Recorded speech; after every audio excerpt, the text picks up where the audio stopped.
ਮੈਨੂੰ ਬੜੀ ਖੁਸ਼ੀ ਹੈ ਕਿ ਮੈਂ ਤੁਹਾਡੇ ਮੁਖਾਤਬ ਹੋ ਰਿਹਾ ਹੈ। ਬਹੁਤ ਹੀ ਇੱਕ ਲੋੜਵੰਦ ਹਰਮਨ ਪਿਆਰੀ ਜਿਹੜੀ ਸਕੀਮ ਹੈਗੀ ਹੈ ਜਿਹਨੂੰ ਪ੍ਰਧਾਨ ਮੰਤਰੀ ਜੀ ਖੁਦ ਮੋਨੀਟਰ ਕਰ ਰਹੇ ਨੇ ਔਰ ਉਹਦੇ ਵਿੱਚ ਸਪੈਸ਼ਲ ਇੰਟਰਸਟ ਲੈ ਰਹੇ ਹੈ।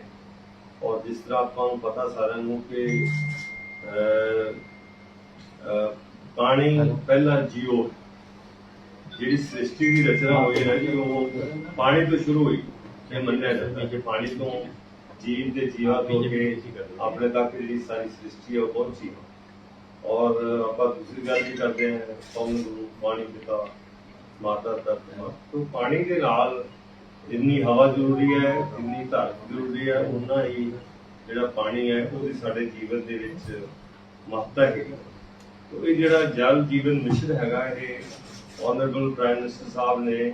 15 ਅਗਸਤ 2019 ਨੂੰ ਜਿਹੜਾ ਉਹਨਾਂ ਨੇ ਲਾਂਚ ਕੀਤਾ ਸੀ। ਤੇ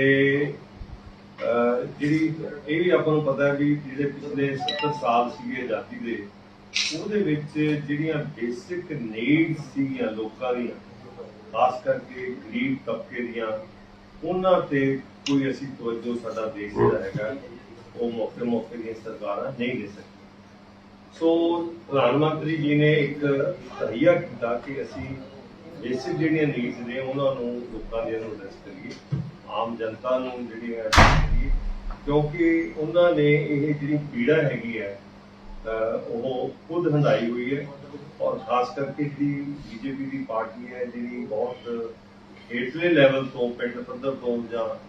ਬਸਤੀ ਪੱਧਰ ਤੋਂ ਆਪਾਂ ਕਹਿੰਦੇ ਆਉਂਦੇ ਆ ਉਹਨਾਂ ਨੂੰ ਪਤਾ ਹੈ ਕਿ ਇਹ ਪੀੜਾ ਕੀ ਹੈਗੀ ਤਾਂ ਉਸ ਗੱਲ ਨੂੰ ਭਲੀ ਬਾਤ ਕਰੀ ਹੈ ਐਪਰੀਸ਼ੀਏਟ ਕਰਦੇ। ਸੋ ਇਹ 2014 ਦੇ ਵਿੱਚ ਉਹਨਾਂ ਨੇ ਦੇਖਿਆ ਕਿ ਜਿਹੜਾ ਕੰਸਰਨ ਸੀਗਾ ਸਾਡਾ ਗਵਰਨਮੈਂਟ ਦਾ ਉਹ ਪਹਿਲਾਂ ਬਹੁਤ ਪੂਰ ਸੀ। ਉਹਦੇ ਵਿੱਚ ਫਿਰ ਆਵਾਸ ਯੋਜਨਾ ਆਈ, ਜਿਹੜੀ ਬਿਜਲੀ ਹੈਗੀ ਹੈ ਹਰੇਕ ਘਰ ਦੇ ਵਿੱਚ ਪਹੁੰਚਾਉਣ ਦੀ ਉਹ ਯੋਜਨਾ ਆਈ, ਕੁਕਿੰਗ ਗੈਸ ਦੀ ਆਈ ਔਰ ਜਿਹੜੀ ਵਾਟਰ ਸਪਲਾਈ ਹੈ ਉਹ ਵੀ ਹੈ। ਇਹ ਵੀ ਮੈਂ ਤੁਹਾਨੂੰ ਦੱਸ ਦਿੰਦਾ ਹੈ ਕਿ ਮੋਦੀ ਸਾਹਿਬ ਦੇ ਆਉਣ ਤੋਂ ਪਹਿਲਾਂ 16.75% ਘਰਾਂ ਦੇ ਵਿੱਚ ਜਿਹੜਾ ਜਲ ਹੈਗਾ ਥਰੂ ਨਲ ਜਿਹੜਾ ਸੀਗਾ ਉਹ ਜਾਂਦਾ ਸੀ। ਤੇ 2 ਸਾਲਾਂ ਦੇ ਵਿੱਚ ਇਹਨਾਂ ਦੇ ਆਉਣ ਦੇ ਨਾਲ ਸ਼ੁਰੂ ਕਰਨ ਦੇ ਨਾਲ ਇਹ ਜਿਹੜਾ ਇਹ ਪਰਸੈਂਟੇਜ ਹੈਗੀ ਹੈ ਉਹ 49%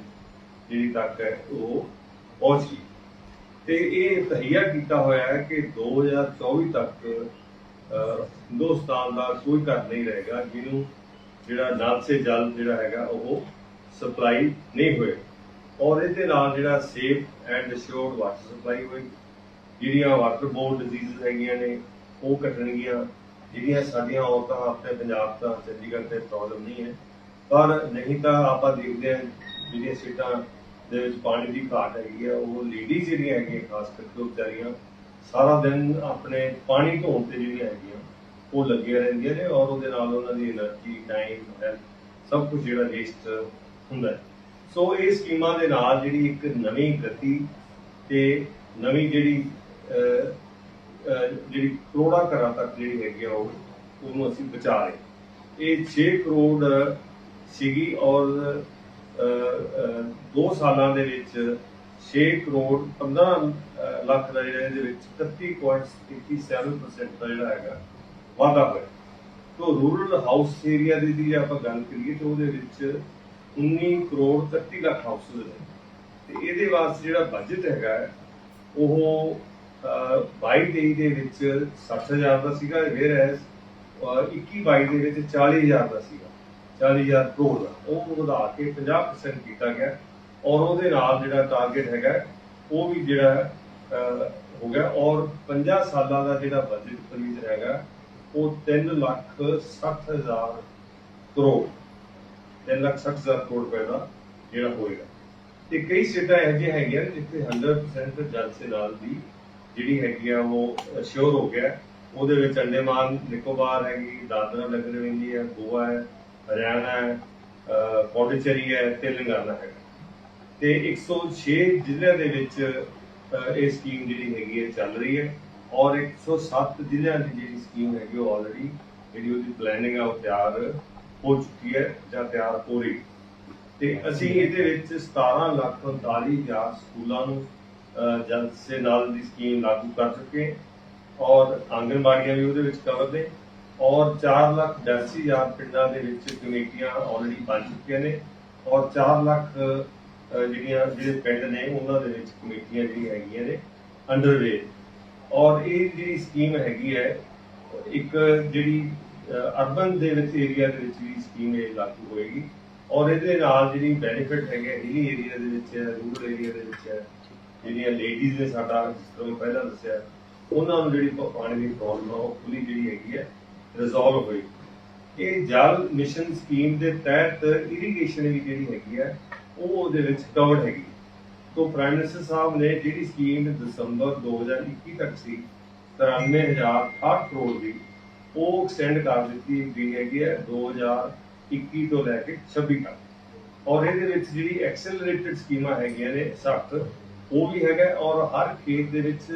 पानी की स्कीम भी जी हैगी है वो लागू की जा रही है और वो तहत 13.88 लाख हैक्टेयर जो एरिया वो कवर होएगा और फर्दर जी स्कीम हैगी है कमांड एरिए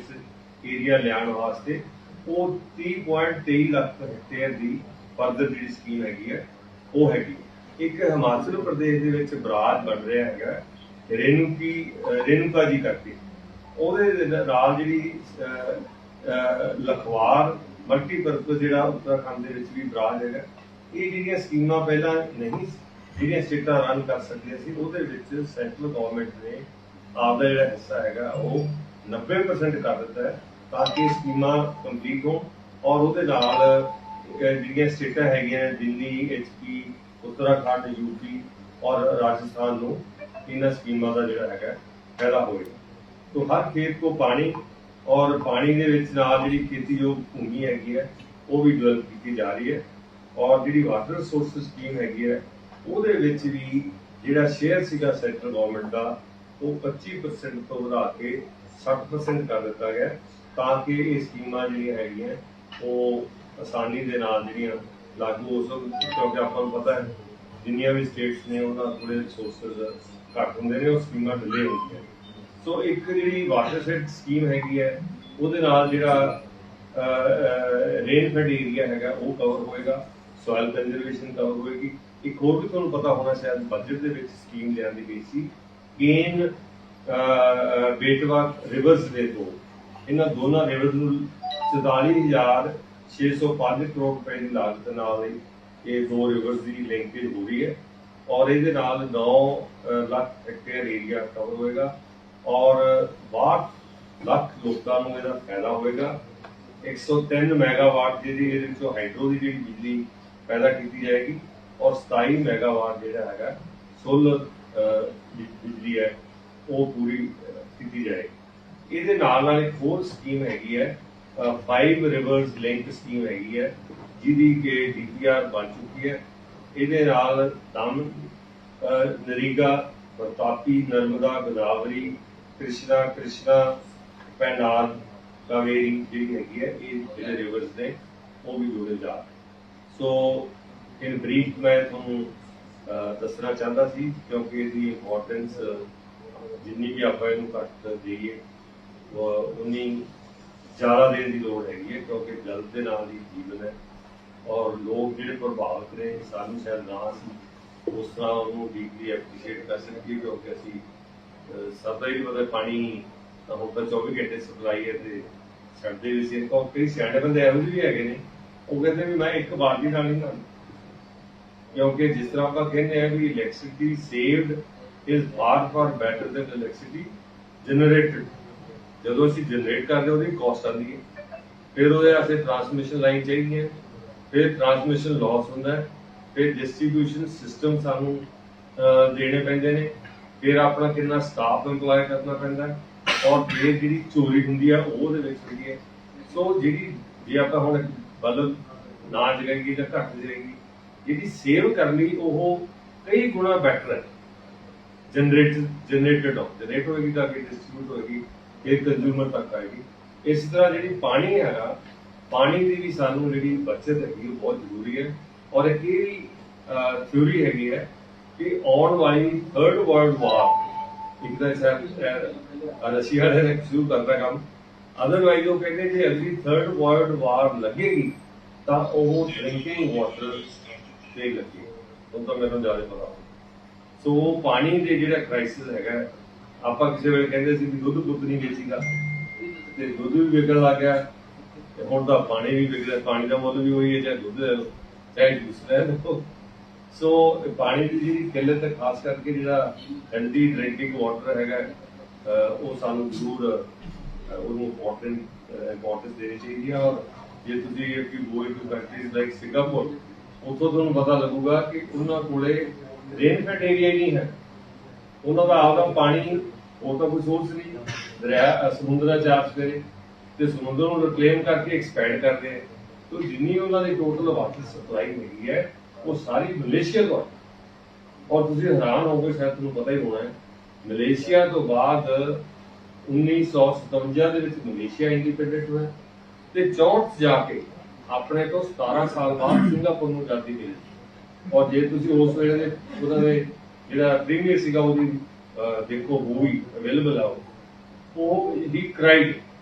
ਉਹ ਕਹਿੰਦਾ ਜਦੋਂ ਸਾਨੂੰ ਆਜ਼ਾਦੀ ਮਿਲੀ ਉਹਨਾਂ ਨੂੰ, ਉਹ ਕਹਿੰਦਾ ਮਲੇਸ਼ੀਆ ਨੂੰ ਰਿਕੁਐਸਟ ਕੀਤੀ ਉਹਨੂੰ ਕਿ ਸਾਡੇ ਕੋਲ ਆਪਣਾ ਪਾਣੀ ਵੀ ਹੈ, ਤੁਸੀਂ ਸਾਨੂੰ ਅਨੈਕਸ ਕਰ ਲਓ, ਆਪਣੇ ਵਿੱਚ ਸ਼ਾਮਲ ਕਰ ਲਓ। तो वो कहते जी साडियां दाल दी समस्यावां बहुत ने ते पिंड भर यूएसएल अपने अपने पानी की वध सप्लाई करदी